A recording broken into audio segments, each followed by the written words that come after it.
often referred to as the unsung heroes of World War II, the Ghost Army, a mission that was kept secret for years, but that undoubtedly saved lives.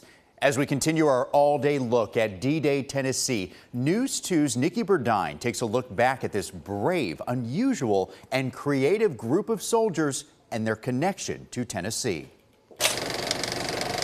It sounds like something that belongs on the set of a movie. Their mission was deception, and to carry it out, they used inflatable tanks and sound effects and illusion, impersonation, right on the battlefields of Europe. Everything they did was to deceive the enemy while giving actual units time to move around. Tanks crossing a small bridge.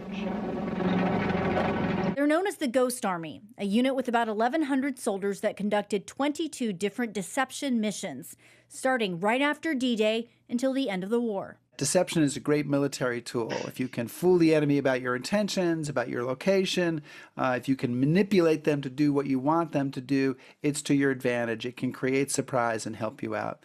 So the Ghost Army, their mission was to impersonate other much larger American units. These combat carn artists had one goal: to save lives. But they did this with a bit of creativity. So they had inflatable tanks and trucks and artillery and jeeps and inflatable spotter planes and anything. So they could set up a huge, presentation, if you will, on the battlefield. They used sound deception. They had sound trucks. These were half tracks with 500-pound speakers mounted on top that could play sounds that could go as far as 15 miles. Radio deception. So the enemy's listening in on the radio, and so you're sending phony radio messages and tying in with real radio networks. And even special effects. That involved physically impersonating the units that they're pretending to be. So they're going to put on phony shoulder patches to make it seem like they're in the 75th Infantry Division, let's say.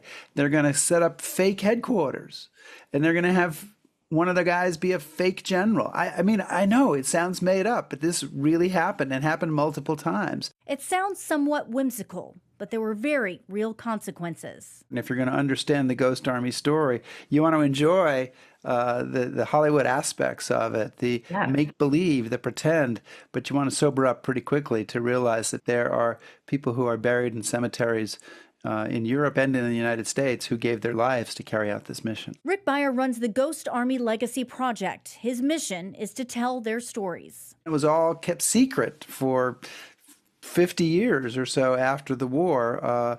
This was a secret, and I got to tell you, there's still a lot of people who don't know very much about it at all. These soldiers trained right here in Tennessee at Camp Forest. Today, there are just 3 living members of the Ghost Army left, and this year they were finally honored at the Capitol, 75 years after they served. Although it's impossible to know exactly how many lives these men saved, their impact is clear. There have been estimates that maybe 15 to 30,000 lives, and there's no way to know, right? Is that accurate? I met a guy once who was a tanker under Patton, and he had never heard of this unit. I said, I think this unit might have saved my life. And because he'd been in one of the places where they operated.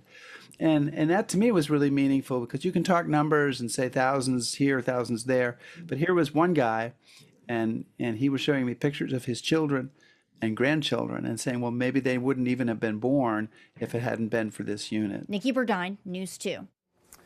Incredible. Well, Camp Forest, where the Ghost Army trained, is no longer an Army base. Rick Beyer wrote a book about the Ghost Army and also made a documentary. For more information about the Ghost Army and its legacy project, you can find that at ghostarmy.org.